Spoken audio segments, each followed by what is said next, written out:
and welcome back to my channel. My name is Ariana Nanohe, and today I am going to be showing you my schedule and how I got my milk supply back up. So in this video you will see an example of what my pumping schedule looks like. So it would be probably, I try to get my milk supply back up, I would say after 1 month of being postpartum. So at 2 months postpartum, that was when I really buckled down and decided that I was going to try and get my milk supply back after basically letting it almost dry completely up. And I'll go further into that later on in this video. But you will see that throughout this video, I tried to at least stick on a schedule of pumping between every 2 to 4 hours. Now in the beginning, you will see that the next pump that I do after this one will be around 6 o'clock. And that's because I was tired. So sometimes I do allow myself to go 5 hours in the middle of the night, but I always try to at least pump between 1 and 4 a.m. That is the time that a lot of lactation specialists suggest that you pump, is because your body produces more milk during those hours. So that's when I would suggest that you guys do pump if you're trying to get your milk supply back, is to pump at least between 1 through 4 a.m. Allow yourself to sleep, but at least pump between 1 to 4 a.m. Now during that time, as you see me right here, I am wiping my equipment down, or my flanges and all that stuff down, with wipes. They're called the Dapple wipes. They actually allow you to wipe your equipment down and not really have to wash them at that given moment. I try not to wash my equipment early in the morning because I don't want to wake anybody up, so I do the fridge hack. So you'll see me putting it into a Ziploc bag here, and I will take that and put it in the fridge, and it'll be ready for my next pump. And then after that, I will wash my flanges and all of the bottles and everything like that. This is my next pump. It was at 6:40 a.m., so it was around 5 hours after my initial pump, and it was a pretty good amount. Now I will tell you, when I first was starting to pump again, of not pumping for a month, I would at least probably get 1.5 to 2 ounces maybe on each side. And that's because, like I was saying, like I almost let my milk supply dry completely up.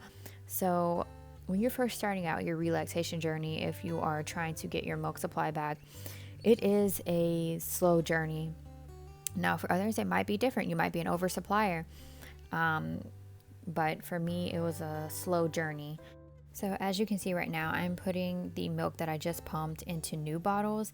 That is because I allow the fresh milk that I just pumped or expressed to cool down before I add it into the milk that I previously pumped, because I do the pitcher method.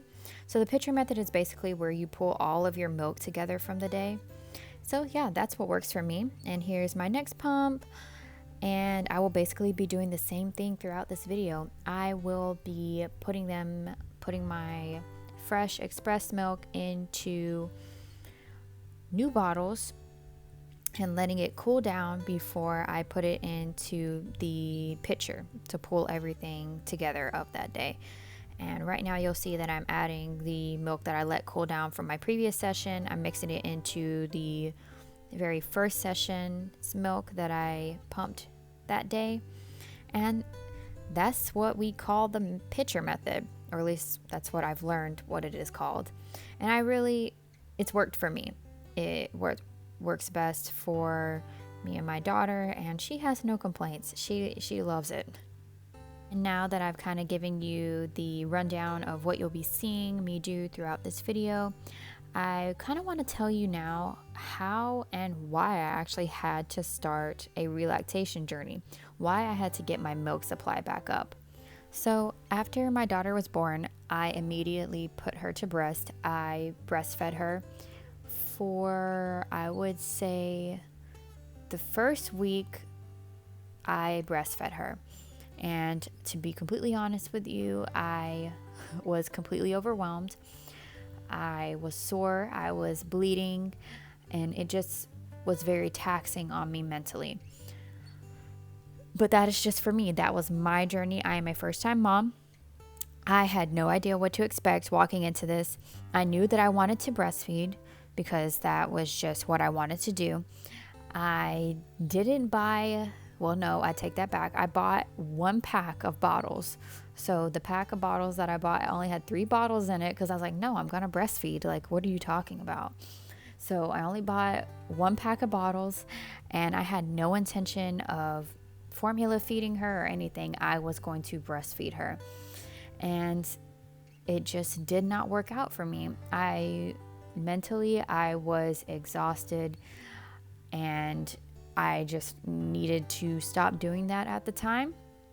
So after the first week of breastfeeding her, I decided to give her formula and to pump.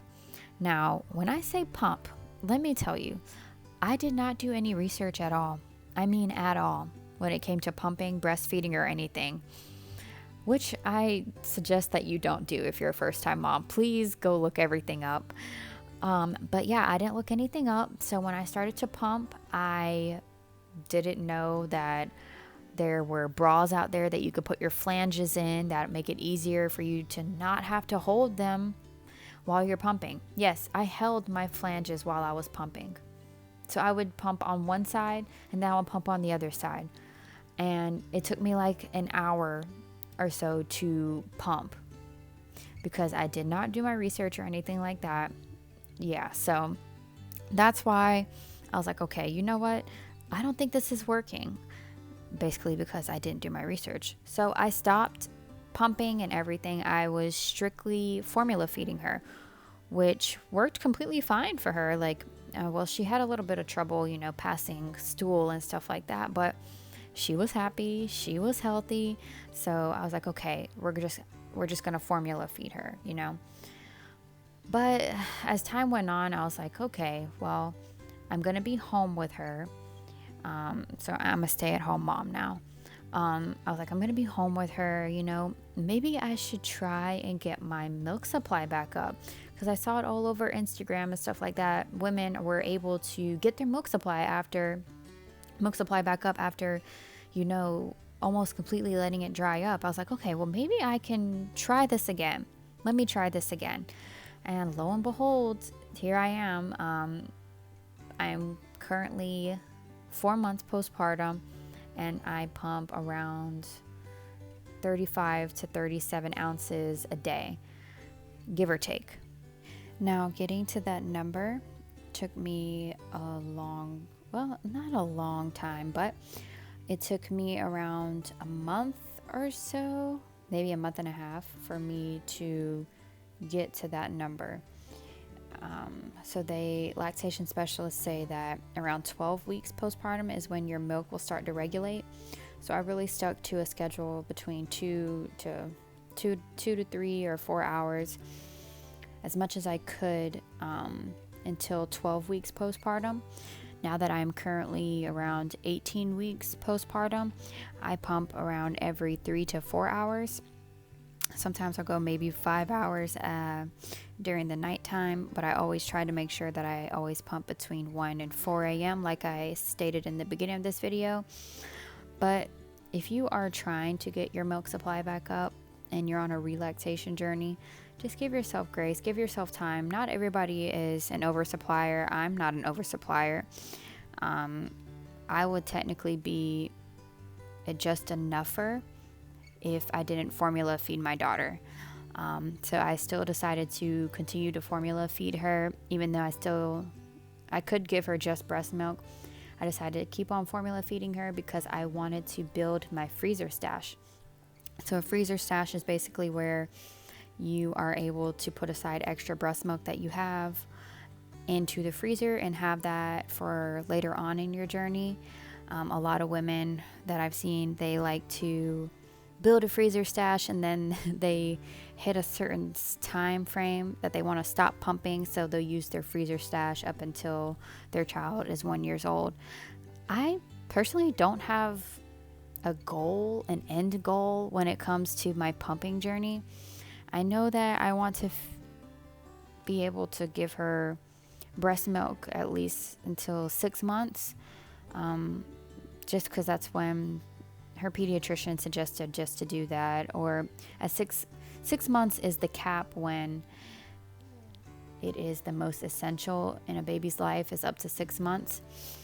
But I don't know how long I'll be doing this, because let me be honest with you, it is very taxing pumping. It is very, very taxing. Like, you have to basically schedule your whole day around when you're gonna pump, and you know, it's not for everyone. And like I was saying, I still feed my daughter formula. So I don't know how long I'll be on this journey, this pumping / breastfeeding journey, because from the internet, from what I have come to understand, is that pumping is breastfeeding. And so I don't know how long I'll be doing this for, but I'm just super grateful that I'm able to provide food for my daughter that is going to help her develop into a beautiful, strong little girl.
And here is what I pumped throughout the day. So this is all of my milk from one day that I pumped. And this is me pumping 8 times a day. Now, like I said in the beginning, I'm 4 months postpartum, so I actually dropped to 6 pumps per day, and I still make the same amount. And that is only because I stuck to a schedule and my milk regulated after 12 weeks. And here's what my refrigerator normally looks like. This will be 3 days worth of milk.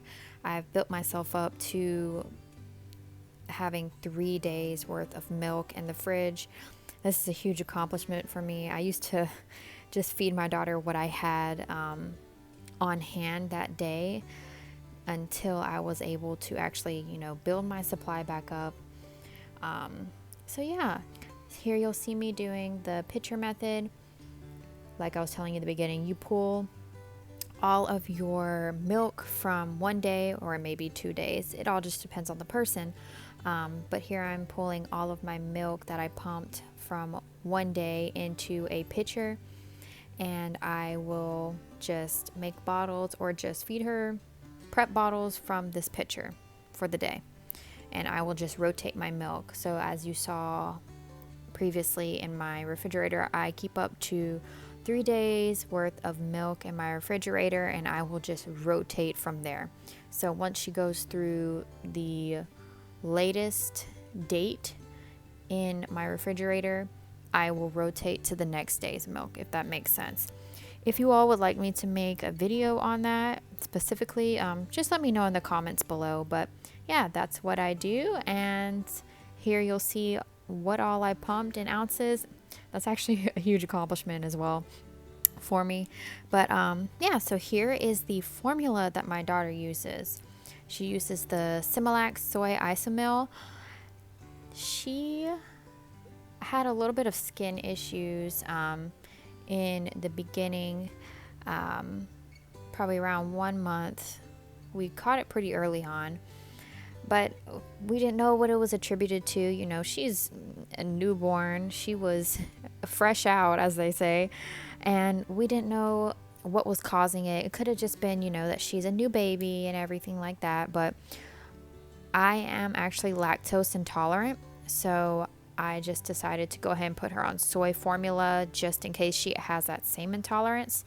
And here you'll see this is how I prep my my bottles for formula. So I'll fill them up with sterilized water. So I will boil water and allow it to cool, and then I will put it into the bottles for nighttime feeds. And yes, I do use a chopstick to mix my formula into the bottles.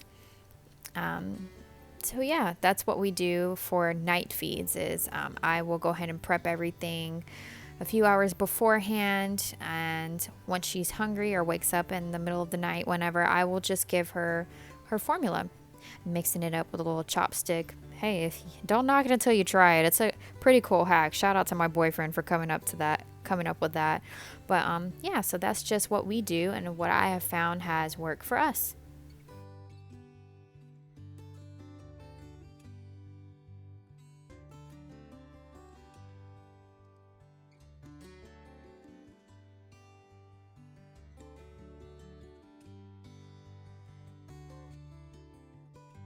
Also, whenever I prep a bottle, if she is just woken up or if she was about to wake up, I just write the time that I prep it, because after you prep the formula, it is good for only 2 hours.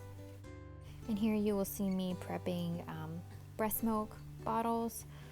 Usually for the day, I might do this, or I might just actually pour straight from the pitcher whenever she's hungry. It all just depends on what I have going on and what I have planned for that day. So, yeah. Usually it is smarter to go ahead and pour stuff out into bottles, but it is what it is. For her bottles, we use the Philips Avent anti-colic bottles, the 4-ounce ones. They've worked pretty good so far. Nobody recommended them to me. I kind of just found them looking up anti-colic bottles on Amazon, and yeah, so they've worked pretty good so far for her. We also tried her with the Dr. Brown's bottles. Those work good as well, but she really seems to like these Philips Avent ones. Here I am actually about to rotate my milk and go ahead and freeze the milk that would have went bad in the refrigerator. So if you all do not know, milk will go bad after 4 days in the refrigerator, and after that it is best to either dump the milk or freeze it. I choose to freeze it because I don't know how long I'll be on this journey, and I want to at least give her some breast milk up until 6 months. So I actually built up a freezer stash, and I'm really happy about doing that. And yeah, so you'll see me here. I'm pouring into her bottle that she feeds from, because let me tell you, these bags are not accurate when it comes to how many ounces you're actually pouring in there. So if you're just pouring straight into the bag and not measuring in the cup that your baby will actually be drinking from, it's probably not an accurate count of how many ounces are in the bag. So as you'll see, I usually do 4 ounces. Sometimes I'll do 6 ounces. It all just depends, but usually I like to freeze 4 ounces.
This is the breast milk storage bags that I like to use. It's the Lacino. If I'm not pronouncing that right, I apologize. I like to use those and the Modelo ones.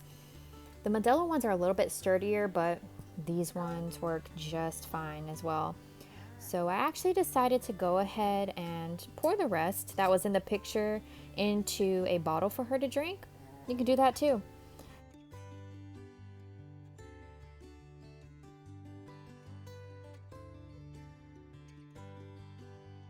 So from this picture, I was able to pull 3 bags of 4 ounces. So that'll be 12 ounces total that I am freezing. I will stick them into the freezer flat.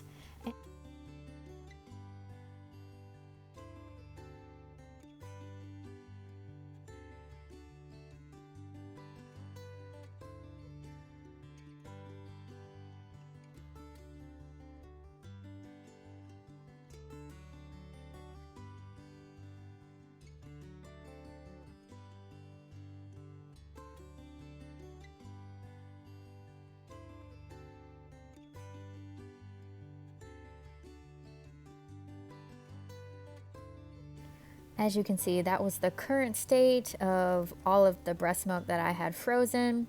I just kind of stuck them in the freezer. I actually need to organize them. I don't recommend doing this, but it is what it is. If you want to just go ahead and stick all your stuff in there and kind of just wing it, go right ahead.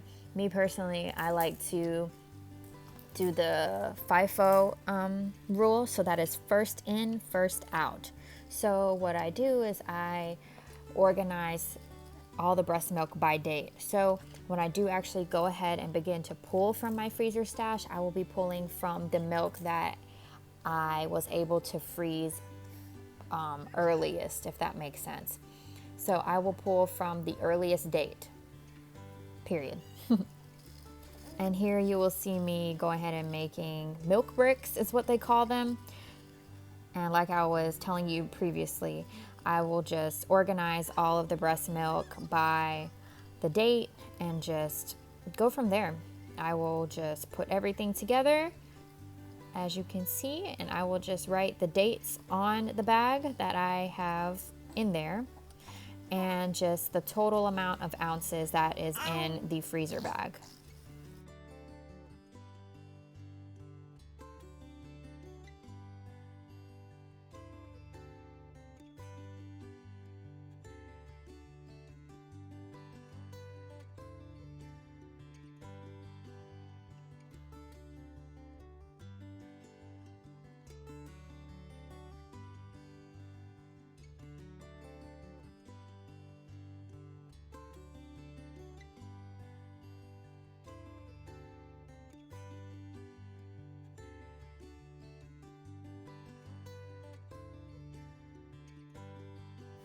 So I was actually able to make 3 milk bricks that day. I do have a few of the frozen milk left over in a few bags. I didn't have enough to put into one bag to make it whole, so I'm just waiting to freeze a little bit more milk, leftover milk, to make another milk brick. But yeah, so you'll see I was able to make 3 that day.